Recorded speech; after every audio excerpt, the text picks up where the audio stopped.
Hər vaxtınız xeyir əziz izləyicilər, kanalımıza abunə olub like etməyi unutmayın. Mən bu vətən üçün 4 oğul böyütmüşəm, vətənimizi qorumaqdan ötəri. Hal-hazırda bir oğlum Bayramov Orxan Surxayoğlu vətən uğrunda şəhid olubdur. Bir oğlum da qazidir. Dəfələrlə icra başçısının qəbuluna getmişəm, məni qəbul eləməyib. Bu da mənə qarşı, şəhid anasına qarşı böyük bir hörmətsizlikdir. Mən bu sözü məni qəbul eləməyini özümə böyük bir hörmətsizlik qəbul edirəm. Şəhid ailələrinə xüsusi diqqət göstərilməlidir.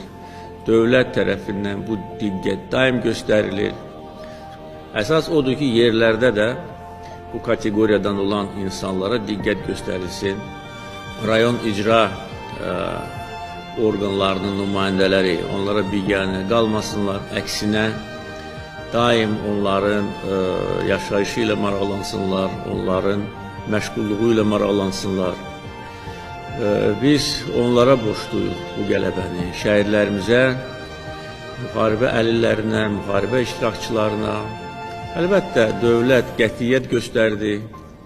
Biz öz iradəmizi ortaya qoyduq. Heç nəyə baxmadan, heç kimdən çəkinmədən, öldü var, döndü yoxdur deyərək torpaqlarımızı azad etdik. Bu dövlət siyasətidir və dövlətin gücüdür, vətəndaşlarımızın həmrəyliyidir. Amma onu da heç kəs unutmamalıdır. Azad edilmiş torpaqlara bayrağımızı sancan bizim qəhrəman əskər zabitlərimiz olur. Ona görə hər bir dövlət məmurunun, nəinki dövlət məmuru, hər bir insanın borcudur ki, onlara arxa dayaq olsun. Hər vaxtınız xeyir olsun, dəyərli izləyicilər. 102 Xəbər Info və Inform Xəbər TV-nin dəyərli izləyiciləri. Bugün studiyamıza gələn şəhid anası və şəhid atası müraciət edib ki, bizə Bayramov Orxan Surxayoğlu'nun atası bildirir ki, mənim bir şikayətim var və Gəncə şəhər icra hakimiyyəti bizi heç vaxtı öz otduğu otağa dəfələrlə getmişik, qəbul etməyib və bizdən tamamilə kənar qaçır. Biz oraya yaxınlaşanda hər dəfə bizi öz müavini qarşılayır. Dəfələrlə çalışsaq da rayon icra hakimiyyətinin qəbuluna düşək, icra hakimiyyəti bizi qəbul etmir. Bununla bağlı bizə müraciət edib dinləyək şəhid anasını, şəhid atasını.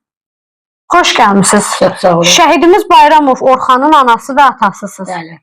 Buyurun, dinləyirik sizi. Çox sağ olun ki, bugünkü gündə bizi çəkilişinizə dəvət elədiniz. Sizə çox minnətdarıq. Bizim şikayətimiz Gəncə icra başçısındandır. Dəfələrlə qəbuluna yazılmışıq, bizi qəbul eləməyib. Başqa məmurları dəvət eləyibdir, görüşə bilməmişik. Nə ilə bağlı getmişsiniz ora? Torpaqla bağlı, evlə bağlı. Neçə dəfə getmişsiniz, sizi qəbul etməyiblər? 2 dəfə, 3 dəfə dəfələrlə getmişik. Yoldaşım da gedib, mən də getmişəm. Bizə deyiblər ki, gedin Gəncə şəhərinə baxın, harada boş yer var, gəlin deyin, biz sizə torpaq verək. Bizə yaraşar ki, biz şəhid atası, anası Gəncə şəhərində gedək, torpaq yeri axtaraq, torpaq sahəsi axtaraq. Deyiblər ki, torpaq sahəsini sizə verəcək, amma dediyi vaxtdan sonra sizi heç qəbul edibmi? Xeyr, eləməyibdir. Heç vaxt eləməyib sizə? Yox, eləməyib. Gəncə baş icra hakimiyyətində qəbuluna heç cürə girə bilməmişik. Müavini qəbul edib sizə. Nə deyib müavini sizə? Müavini deyir ki, gedin torpaq sahəsi axtarın, boş torpaq sahəsi axtarın, gəlin bizə deyin, biz verək. Yəni, belə. Surxay ata, mənim sualım sizə olacaq. Siz torpaq onlardan tələb etməmişdən öncə heç olubmu ki, icra hakimiyyəti sizə qəbul eləsin, olub belə bir şey, qarşılaşmışsınızmı? Yəni, bundan qabaqki vaxtlarda, bu 5 il müddətində deyirsiniz, heç vaxt görüşməmişik. Birincisi, sizə öz təşəkkürümü, öz minnətdarlığımı bildirirəm ki, siz bugünkü gündə, yəni bizim bu şikayətimizə əsasən siz biz belə çəkib işıqlandırırsanız, ona görə sizə minnətdaram. İkincisi, Cənab Prezidentimiz İlham Əliyevə minnətdaram. Dəfələrlə tapşırıq verir ki, məmurlardır, şəhid analarına bütün hamının borcunu hörmət eləmək, kömək göstərmək, onu dinləmək, eşitmək. Prezidentimiz Mehriban Əliyevə. Belə də ki, sonra mən Gəncə şəhəri Niyazi Bayramovun bizə də yəni torpaq barədə mən ona heç nə deməmişəm. Yəni getmişəm sonra ona qəbul yazılmışam, özünün qəbuluna girə bilməmişim, müavinləri məni qəbul edir. Torpaq mənə göstəriblər ki, məsəl üçün get, harada Gəncə şəhərində bax, gör harada boş yeri var, gəl sən bizə deyək, biz də gedək, onun sənə verək, torpağı verək, rüsumunu keçir, torpaq rüsumunu keçir, torpağı verək sən. Mən də ona demişəm ki, Gəncə sizin əlinizdədir. Məndən olsa onu vermağın böyrü də boşdur, zibilxanadır. Oradan verir, deyirlər, yəsi var. Demişəm, çayın qırağı, körpünün qırağını, deyir, oranın da yəsi var. Aran deyirəm, deyirlər, yəsi. Deyirəm, onda mən aran deyim mən sizə. Deyir, get, yana axtar, haradasan, yəni mən nə olur, biz dediyimiz yerdə məsəl ağır xət keçir, oradan elektrik xətti keçir, əmələ gəlmir. Deyirəm, Gəncənin məmur sizsiniz. Siz bilsəniz, harada boş torpaq var, harada verirlərsə də nədir, hamısını siz yaxşı bilirsəniz. Bu müvanlamda söhbətimiz bax belə də qalıbdır. Onun icra hakimi Niyazi Bayramovun özünün şəxsi qəbuluna gedib yazılmışam. Telefon nömrəmi götürüblər ki, qəbul olanda zəng ilə səni çağıracaq. Çağırmayıblar. Dəfələrlə gedib demişəm ki, nə oldu qəbul deyiblər, kət deyiblər, xəstədir, yoxdur burada, kət deyiblər, burada yoxdur, kət deyiblər, qəbul yoxdur hələ. Demişəm, qəbul və ha vaxtdır deyiblər, bilinmir. Qəbul verir. Deyirəm, nətər bilinmir. Hər bir icra hakiminin heç olmayan həftələr, bir həftənin bir gününü... Onu sizə kim deyir? Adını, sözün düzü adını bilmirəm, yəni yalan sonra. İcra hakimiyyətçisi bildirir ki, icra hakimiyyətinin görüş günləri bilinmir. Hə, bu bilinmir. Ha vaxt qəbul hava olacaqdır, bu bilinmir də. Qəbul hava olur. Biz özümüz zəng eləyəcəksə. Mənə də zəhk gəlməyib gözlə. Daha axırda da bu son vaxtda da bezmişəm, sözün düzü getmirəm də. Heç torpağa neysə, heç nəyə getmirəm də. Gedən də həmin nervlərindən özümdən asılı deyil. Nervlərindən verim nervlər, birdən elə bir ağzımdan bir söz qaçırdaram. Yəni, mən üçün də yaxşı olmaz. Özümə yox, məsəl üçün, özümü, mən oğluma hörmət qoyub, yəni özümü başqalarının yerinə qoymaq istəmirəm. Ki, mənim oğlum şəhiddir, mən şəhid adı daşıyıram, şəhid atasıyam. Yəni, layiqət söz danışmaq bana yaraşmaz. Nə də mən o layiqət sözü danışsam, oğluma mən hörmətsizlik edirəm. Mən oğluma hörmət qoyuram, ona görə də getmirəm. Yəni ki, əxlasız sözlə danışmıram, yəni nervləndiyimə görə. Bax, bunu bu məmurları, bax, belə gelirsən, şikayətini edirsən, səni yönləndirir başqa yerə. Səni başqa yerə yönləndirir, səni alladır. Bax, bundan şikayətim var. Bir də bu 6 ildə bir dəfə də olsun, nə icra hakimindən, nə bir yerdən, məsələn, bir yoxlayan yoxdur ki, ay, şəhid anası, şəhid atası, ya ölüsünüz, ya qalıbsanız, nə ehtiyacınız var, ya yoxdur mu, ya var mı? Yəni, bir dənə yoxdur. Bir də o vaxtı gəlirlər ki, bizə ki, hava ki, seçkilər olanda. Ata, sizə ümumiyyətcə bayram ərəfələrində yaxınlaşmırlar sizlə görüşməyə? Xeyr. Bayram tədbirlərində və ya digər günlərdə? Xeyr. Nə yaşında, nə bayram günlərində. Heç birində, yəni bir dənə devlət tərəfi, məmurlarından bir dənəsi, yəni bizə nə yaxınlaşmır ki, yəni nə ya ehtiyacın var, ya yox, ya nədir, ya nədir. Ya ölübsən mi, ya qalıbsan mı, ya nədir.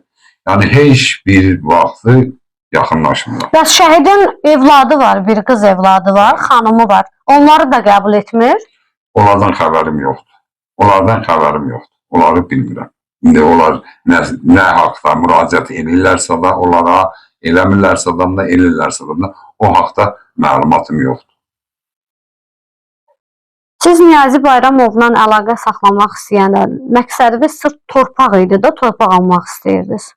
Bəli, torpağa görə müraciət elədik ki, bizə də bir yer torpaq versinlər, biz də orada nəsə bir balaca bir köşkü kimi, nəsə bir düzənli, nəsə bir hal verilir başımıza qatmaq üçün, nə bax belə. Yəni bizə onu göstərdilər ki, gedin siz tapın, gəlin biz onu devlet rüsumunu ödən, o torpağı sizə verək. Mən də dedim, mən hala, məsələn, boş yer, nesə yer göstərdim. Dedilər ki, yəsi var. Sonra düz yoldaşımla getmişdim. Yoldaşım da qayıtdı, nervləndi. Yoldaşım biraz əsəbidir, nervləndi. Yəni kimsə qıraqdan biri gəlib pul versə, ancaq naxadi harda boş torpaq var, naxadi onu verərsiniz də, onu taparsınız, onu bilərsiniz. Ancaq yoldaşımın o sualına heç bir sual cavab verə bilmədilər. Ata, Orxanın bacısı, qardaşı var şəhidimizin. Orxan mənim 4 oğlum var, bacısı yoxdur. 4 oğlum var. Oğlum bir dənəsi məsələn şəhid olub, Bayramov Orxan Surxayoğlu şəhid olub. Bir oğlum da qazidir. Bir dənə onun evladı var, Orxan, şəhidimizin Orxanın bir dənə evladı var. Ayrı elə bir sazı yoxdur. Yəni Rəmziyə xanım, şəhidimiz Orxan evin tək oğludur. Xeyr, şəhidimiz Orxan evin tək oğlu deyil. Mən 4 oğul anasıyam. Şəhidimiz Bayramov Orxan Surxayoğlu 2-ci Qarabağ müharibəsində Füzuli Cəbrayıl istiqamətində gedən döyüşlərdə qəhrəmancasına şəhid olmuşdur. Və onun 2-ci qardaşı Bayramov Sərxan Surxayoğlu, o da könüllü olaraq müharibəyə getmişdi və orada aldığı zərər döyüşlərdən Psixoloji orada psixoloji travmalar alıbdı. 2 oğlum da normal həyat tərzi yaşayır. Rəmziyə xanım, sizin sırf şikayətiniz icra hakimiyyətindən bağlı torpaq mövzusu olub, yoxsa digər problemləriniz də olubmu? Bəli, bizim dəfələrlə icra başçına şikayətimiz olubdu, torpaqla bağlı. Dəfələrlə getmişik, özü qəbul eləməyib, başqa məmurları qəbul eləyib, onlar da şikayətimizə baxmayıbdır.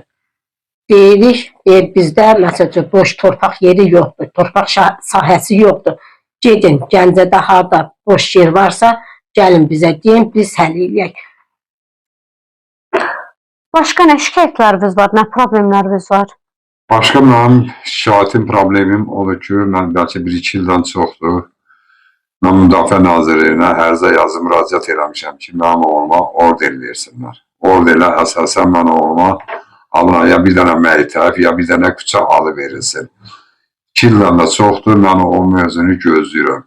Hələ bir cavab yoxdur. İcra hakimlə də getdim, müraciət elədim. İcra hakimlə bana bildirdilər ki, sənin oğluna order verilməyib. Order verilməyibsə biz ona küçə adı ya məktəb adı verə bilmərik. Order. Bir dənə bax, mənim bir şikayətim də odur. Oğluma order. Mənim ayrı bir problemim də odur ki, bizim oğlumu şəhid olandan qabaq biz baytdan pul götürmüşdük. Adasa 1-2 min olardı. Cənab prezidentimiz sağ olsun. Oğlum şəhid olandan sonra əmr verdi, bu borçlar ləğv olundu, dayandırıldı. Mən başda prezidentimiz İlham Əliyev cənablarıma xahişim budur. 6 ildə heç bir efirə çıxmamışam, heç bir məmurə, heç bir təşkilata hörmətsizlik eləməmişəm. Bu gün də gəlib burada canlı yayımda çıxış etməyimin səbəbi icra başçısının məni qəbul eləməməyidir. Mən məcbur olub gəlib bugünkü gündə efirə çıxıb canlı yayımdan öz sözümü baş prezidentimiz İlham Əliyev cənablarıma çatdırıram. Sizdən çox xahiş edirəm, şəhid ailələrinə çox qayğı, hörmət artırılsın, baxılsın, şikayətləri qəbul edilsin. Bugünkü studiyamızın qonağı şəhid anası və şəhid atası idi. Şəhid anası Rüstəmova Rəmziyə və şəhid atası Bayramov Surxayoğlu ilə görüşdük. Bildirdi ki, öz uğradıqları haqsızlığı, belə ki, şəhid ailəsi bildirdiyi mövzu ilə bağlı onları dinlədik. İnanıram ki, mövzu ilə bağlı və olunan şikayətlə bağlı problemi yaxın zamanlarda aradan qaldırarlar.